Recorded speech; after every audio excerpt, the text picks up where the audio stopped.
భారత జట్టు గౌహతిలో సౌత్ ఆఫ్రికాతో రెండో టెస్ట్ ఆడుతోంది. వాస్తవానికి ఎంతో ఉత్సాహంగా ఈ టెస్ట్ మ్యాచ్ను మొదలుపెట్టిన భారత జట్టుకు సౌత్ ఆఫ్రికా బ్యాటర్ నుంచి ఊహించని షాక్ తగిలింది. ఇంతకీ ఆ బ్యాటర్ ఎవరనుకుంటున్నారు? సెనురాన్ ముత్తుస్వామి. ఈ సౌత్ ఆఫ్రికా బ్యాటర్ క్రీజ్లో పాతుకుపోయి ఏకంగా 194 బంతుల్లో సెంచరీ పూర్తి చేసుకున్నాడు. ఇందులో హైలైట్ ఏంటంటే ముత్తుస్వామికి ఇదే మొట్టమొదటి అంతర్జాతీయ సెంచరీ. ఇంతకీ సెనురాన్ ముత్తుస్వామికి తమిళనాడుతో ఏమైనా సంబంధం ఉందా అనేది ఈ స్టోరీలో ఇప్పుడు తెలుసుకుందాం.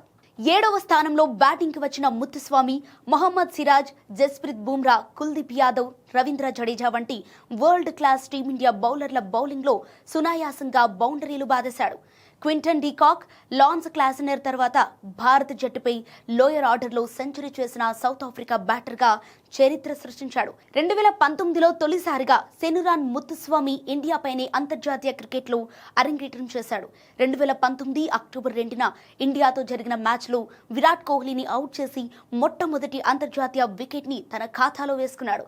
ఇప్పటిదాకా 6 ఏళ్లలో సెనురాన్ ముత్తుస్వామి కేవలం 7 టెస్టులు, 5 వన్డేలు, 5 టీ20లు మాత్రమే ఆడగలిగాడు. గౌహతి టెస్టు సెంచరీతో ముత్తుస్వామి అంతర్జాతీయ కెరీర్కి టర్నింగ్ దక్కుతుందని క్రీడా విశ్లేషకులు అభిప్రాయపడుతున్నారు. ఇంతకీ ఎవరి ముత్తుస్వామి? సెనురాన్ ముత్తుస్వామి. భారతీయ క్రికెట్ అభిమానులు మర్చిపోలేని పేరు. ఇక్కడే చాలా మందికి ఒక అనుమానం వస్తుంది, ఇంతకీ ఆ ముత్తుస్వామి భారతీయుడా అని. మీ అనుమానం సగం నిజం. ఎందుకంటే సెనురాన్ ముత్తుస్వామి పూర్తిగా భారతీయుడు కాదు, కానీ భారత సంతతికి చెందినవాడు. సెనురాన్ ముత్తుస్వామి తండ్రి ముత్తుస్వామి తమిళనాడులోని నాగపట్నం ఏరియాకి చెందినవాడు. బతుకు తెరువు కోసం సౌత్ ఆఫ్రికాకి వెళ్లిన ఆయన అక్కడే డర్బన్లో సెటిల్ అయ్యాడు.